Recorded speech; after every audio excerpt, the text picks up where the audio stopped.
नमस्कार दोस्तों, मैं हूं चित्रंजन कुमार और आप देख रहे हैं हमारा news channel true news TNBN। और आज मैं पुनः आप लोगों के बीच में एक शानदार विश्लेषण लेकर के आया हूं, जिससे आपको ये समझ में आएगा कि हम अभी कितने पिछड़े हुए हैं। आखिर हमारी जागृति, हमारी सोच कब बदलेगी? जब तक हमारी सोच नहीं बदलती है तब तक हम तस्वीर नहीं बदल सकते हैं, और जब तक तस्वीर नहीं बदलती तब तक तकदीर नहीं बदल सकती। मेरा निवेदन है कि जो लोग पहली बार मेरे चैनल पर हैं, कृपया उसको इसे सब्सक्राइब कर लीजिए, बेल की आइकन को भी दबाइए ताकि सबसे पहले इसका नोटिफिकेशन आपको मिले। और जानिए और लोगों तक के ज़्यादा से ज़्यादा शेयर कीजिए और देखिए कि कैसे समाज में बदलाव होता है। और बदलाव का मतलब वो नहीं, बदलाव का मतलब प्रगति, बदलाव का मतलब उन्नति, उन्नति का मतलब अपना नहीं, राष्ट्र का, देश का, समाज का। ऐसे ही खबरों के लिए आप हमारे चैनल को देखते रहिए और देखिए इस खबर में आगे क्या है। दोस्तों, इतिहास के पन्नों को पलटकर देखें तो बहुत कुछ सीखने को मिलता है। हमारे देश में अंग्रेजों, मुगलों और अन्य बहुत सारे राजाओं ने राज किया। हमारे देश को लूटा गया और हमें गुलाम भी बनाया गया, लेकिन किसी भी आक्रमणकारी ने कोई भी परिवर्तन नहीं लाया। पर हाँ, ये कह सकते हैं कि अंग्रेजों ने राज करने के साथ ही साथ कुछ परिवर्तन भी लाए। अब वो परिवर्तन इस प्रकार से है।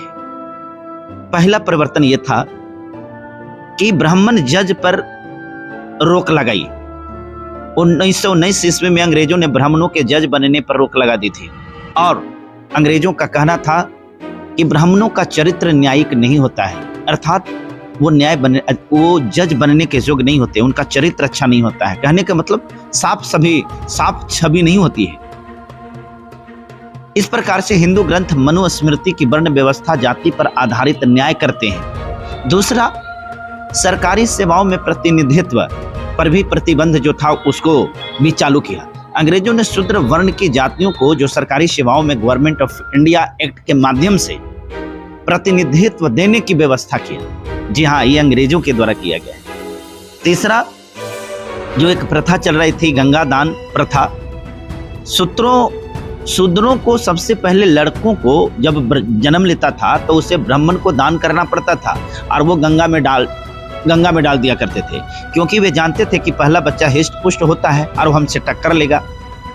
अंग्रेजों ने इस प्रथा को रोकने के लिए 1835 ईस्वी में एक कानून बनाया। उसके बाद नववधु शुद्धिकरण प्रथा। 1819 से पहले जब किसी शूद्र स्त्री की शादी होती थी तो ब्राह्मण उसका शुद्धिकरण के लिए नववधु को 3 दिन अपने पास में रखते थे और उसके साथ में काले कारनामे करते थे। इस प्रथा को अंग्रेजों ने 1819 ईस्वी में बंद करवा दिया। उसके बाद संपत्ति रखने का अधिकार। अंग्रेजों ने अधिनियम 11 के तहत शूद्रों को भी संपत्ति रखने का अधिकार दिया, क्योंकि इसके पहले शूद्रों के पास में संपत्ति रखने का अधिकार नहीं था। पहले शूद्रों को संपत्ति, साथ ही साथ शिक्षा, इन तमाम चीजों से वंचित किया गया था। उसके बाद एक देवदासी प्रथा है। देवदासी प्रथा को भी अंग्रेजों ने ही उन्मूलन किया। अंग्रेजों ने देवदासी प्रथा पर रोक लगाई थी, और इसके पहले मंदिरों में जो देवदासी रखी जाती थी, जो कि आज भी दक्षिण भारत में चोरी छुप के कहीं कहीं जारी है, चल रहा है। एक छोटी सी उम्र में लड़कियों को मंदिर में दान के नाम पर ले लिया जाता था, और उसके साथ में खास करके जो लड़की 10-12 साल की जब बच्ची होती थी तो उसके साथ पुजारी दुष्कर्म करता था, शारीरिक शोषण करना शुरू करता था, और उससे जो नाजायज बच्चा पैदा होता था, संतान पैदा होता था, तो उसे कोई अपना नाम नहीं देना चाहता था। इसलिए उसका कहना था कि ये हरि का जन हो गया है, हरि का बेटा हो गया है, इसलिए हरि के संतान होने के नाते उसका नाम हरिजन रखा जाता था। आज हम लोग आज जो भी लोग हैं जो अनुसूचित जाति के हैं, हरिजन नाम से बड़ा खुश होते हैं, जबकि आज भी सुप्रीम कोर्ट में हरिजन शब्द पर प्रतिबंध लगा दिया गया है। साथ ही साथ सती प्रथा का भी अंत किया।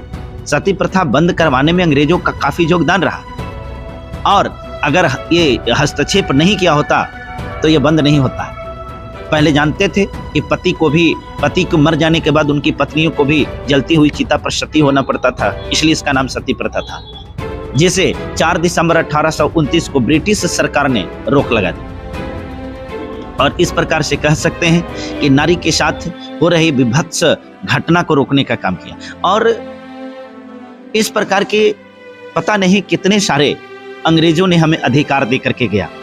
इसलिए अंग्रेज किसी के लिए शत्रु हो सकता है, किसी के लिए कुछ भी हो सकता है, लेकिन यहाँ के SC ST OBC और माइनॉरिटी के लिए वो शत्रु नहीं था, बल्कि यहाँ के लिए, इन लोगों के लिए देवता का काम किया। ये मैं नहीं कह रहा, इतिहास गवाह है, आप पढ़ करके देखिए, समझ में आ जाए।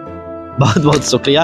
अच्छा लगे तो कमेंट्स जरूर कीजिएगा कि आपको ये खबर कैसी लगी। एक्चुअली मैं अपने घर पर नहीं हूँ, मैं बाहर में हूँ, जालंधर में अभी हूँ, और मुझे समय नहीं, जगह नहीं मिल पा रहा है, इसलिए जहाँ कहीं थोड़ी सी पीसफुल इन्वायरमेंट देख रहा हूँ वहीं पर आकर के न्यूज़ बना रहा हूँ, क्योंकि आपके पास तक खबरें पहुँचाना बहुत ज़रूरी होता है। अगर किसी प्रकार की त्रुटि रह जाए तो कृपया क्षमा करेंगे, और वीडियो को लाइक, कमेंट और शेयर जरूर। शुक्रिया।